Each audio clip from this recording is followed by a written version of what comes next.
नमस्कार दोस्तों, आज हम बहुत महत्वपूर्ण विषय पर, रोचक विषय पर चर्चा करने जा रहे हैं।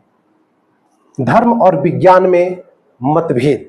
पिछले वीडियो को आपने देखा होगा, उनके बीच क्या समानताएं हैं, लेकिन इसमें हम रिलीजन वर्सेज साइंस दोनों का उद्देश्य है। पिछले वीडियो में मैं बताया था कि जीवन को समझना और सत्य को समझना, लेकिन उनके तरीके, उनके निष्कर्ष अलग अलग दिखाई देते हैं। आइए हम जानते हैं कि ये मतभेद कहां और क्यों है। ऑरिजिन ऑफ यूनिवर्स, सृष्टि का उद्भव, उत्पत्ति कैसे हुआ, इसके बारे में धर्म कहता है सृष्टि ईश्वर ने बनाई है। कई धर्म ग्रंथों में ब्रह्मांड की रचना का वर्णन है कि पहले आसमान, तो कोई सूर्य, चंद्रमा, धरती, सबसे लास्ट समय में सबसे शानदार कृति मनुष्य, सर्वोत्तम कृति मनुष्य की रचना हुई। इन व्याख्या में मैं नहीं जाता हूं, ये पूरा प्रचारित प्रसारित है। कुरान हो, बाइबिल हो, या ब्रह्मांड के रचनाकार ब्रह्मा हो, या शिव चर्चा के शिव जी।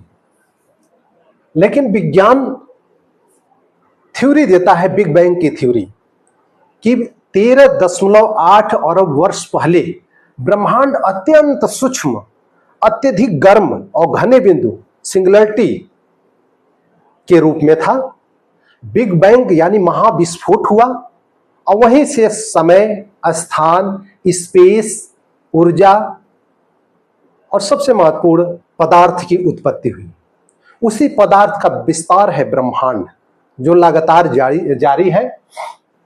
उसके आज भी प्रमाण कॉस्मिक माइक्रोवेव रेडिएशन के रूप में देख सकते हैं, रेड शिफ्ट के रूप में वो मिलता है। यह एविडेंस है। यानी कि धर्म जहां आस्था पर आधारित है, वहीं विज्ञान एविडेंस यानी प्रमाण पर आधारित है। सॉल एंड ब्रेन, आत्मा और मन मस्तिष्क। आत्मा को धर्म मानता है कि आत्मा अजर अमर है और शरीर क्षणभंगुर है, नाशवान है, नश्वर है। नैनम छिदन्ति शस्त्राणि नैनम दहति पावका। आत्मा को कोई जला नहीं जा सकता है, मार नहीं सकता है। लेकिन विज्ञान क्या मानता है? विज्ञान कहता है कि विचार और चेतना हमारे भौतिक रूप से जो मस्तिष्क है, जो न्यूरॉन्स हैं, उन्हीं की गतिविधियों से उत्पन्न होता है, उसी का प्रतिबिंबन है। यानी कि धर्म आत्मा और चेतना को शरीर से अलग समझता है, मानता है, लेकिन विज्ञान इसे लाइफ प्रोसेस के रूप में देखता है। तीसरा, पुनर्जन्म और आनुवांशिकी यानी जेनेटिक्स। धर्म पुनर्जन्म का सिद्धांत पेश करता है कि कर्म के अनुसार अगला जन्म होता है। लेकिन दोस्तों, विज्ञान बताता है कि जीवन जो है, लाइफ है, डीएनए, जिसको गुणसूत्र, डीएनए और गुणसूत्र या जीन्स पर आधारित है। यह यानी कि पुनर्जन्म का जो सवाल है, उस पर विज्ञान इसलिए चुप्पी साधे रहता है क्योंकि उसके कोई ठोस प्रमाण वो नहीं देखता है। लेकिन वह खुलेआम ऐलान करता है विज्ञान कि अगली पीढ़ी हमारे जो जेनेटिक गुण है, जो गुणसूत्र है, जो जीन है, वे बनाते हैं, न कि पिछले जन्म के कर्म के आधार पर अगला जन्म या संतान या अगली पीढ़ी आती है। जिनके तमाम नए नए प्रयोगों से नई नई फसलें, नए नए फल, नए नए वैरायटीज के पशु और मनुष्य के अंदर भी जीवन संभव है। तमाम तरह के प्रयोग, एक्सपेरिमेंट से हम देख रहे हैं। उन गुणसूत्र या जेनेटिक्स या एक ऐसा विज्ञान है, आनुवांशिकी विज्ञान, जिसके आ जाने से ढेर सारे रोगों का भी इलाज चलता है। तो दोस्तों, धर्म और विज्ञान में जो मतभेद है वह हमेशा बने रहेंगे, क्योंकि धर्म आस्था और अनुभव पर बेस्ड है, आधारित है, और विज्ञान एविडेंस, प्रमाण और एक्सपेरिमेंट यानी कि प्रयोगों पर आधारित है।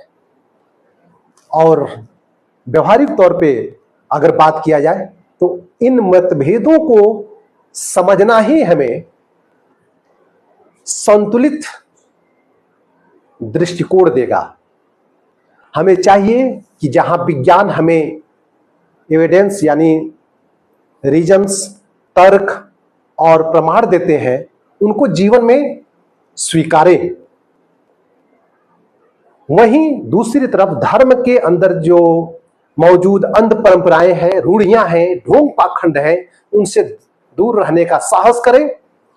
जो अवैज्ञानिक धारणाएं हैं, अंधविश्वास है, सांप्रदायिकता है, छुआछूत है, जातिवाद है, ऐसी रूढ़ियों को हम उनसे दूर हटें और अपने मन मस्तिष्क के सही वैज्ञानिक और तार्किक प्रवृत्ति, वैज्ञानिक नजरिए और संस्कृति और नैतिकता को स्थापित करें। तो दोस्तों, अगर वीडियो अच्छा लगता है तो सब्सक्राइब कीजिए, इसको लाइक और शेयर करके अन्य लोगों तक इस संवाद को पहुंचाइए। ये संवाद बहुत जरूरी है। चुप्पी सबसे बड़ा खतरा है जिंदा आदमी के लिए। आज इतना ही, आगे हम और भी वीडियो इसी मुद्दे पर बनाएंगे। धन्यवाद।